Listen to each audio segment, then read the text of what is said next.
Hello friends, మన all education update ఛానల్కి స్వాగతం. ఆంధ్రప్రదేశ్ రాష్ట్రంలో 16,340 టీచర్ పోస్టుల భర్తీకి సంబంధించి దాదాపుగా 5,77,417 అప్లికేషన్ అయితే రావడం జరిగింది. మొత్తం వీటికైతే 3,35,401 మంది అభ్యర్థులైతే అన్ని పోస్టులకైతే అప్లై చేసుకోవడం జరిగింది. ఇందులో ఎక్కువగా మనకు మహిళలైతే అత్యధికంగా దరఖాస్తు చేసుకున్నారంట.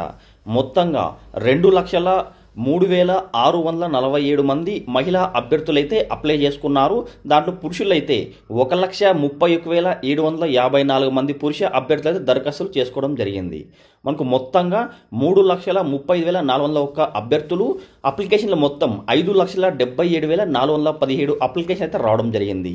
పోస్టులు చూసుకున్నట్లయితే మొత్తం 16,340 టీచర్ పోస్టులు అయితే ఖాళీగా ఉన్నాయి. అంటే ఒక్కో పోస్టుకి అయితే దాదాపుగా 35 మంది పోటీ పడతారని చెప్పేసి క్లియర్గా న్యూస్ అయితే రావడం జరిగింది. కర్నూలు జిల్లాకు అత్యధికంగా అప్లికేషన్ అయితే వచ్చాయంట.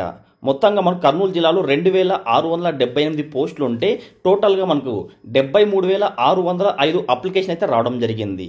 మొత్తం ఆంధ్రప్రదేశ్లోనే కర్నూలు జిల్లాకు అయితే అత్యధికంగా అప్లికేషన్ వచ్చాయని చెప్పి క్లియర్గా న్యూస్ అయితే రావడం జరిగింది. డిఎస్సికి సంబంధించి హాల్ టికెట్లు చూసుకున్నట్టయితే మే 30వ తేదీ నాటికి హాల్ టికెట్లు విడుదలకు అధికారులు సన్నాహాలు చేస్తున్నారంట. సో మనకు 30వ తేదీ హాల్ టికెట్లు అయితే విడుదల కావడం జరుగుతుంది.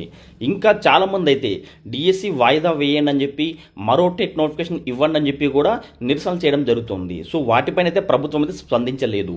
మెగా డిఎస్సి అయితే ఖచ్చితంగా నిర్వహిస్తామని చెప్పి ప్రభుత్వం అయితే చెప్పడం జరిగింది. కాబట్టి మనకు మే 30వ తేదీ హాల్ టికెట్లు అయితే విడుదల కావడం జరిగింది.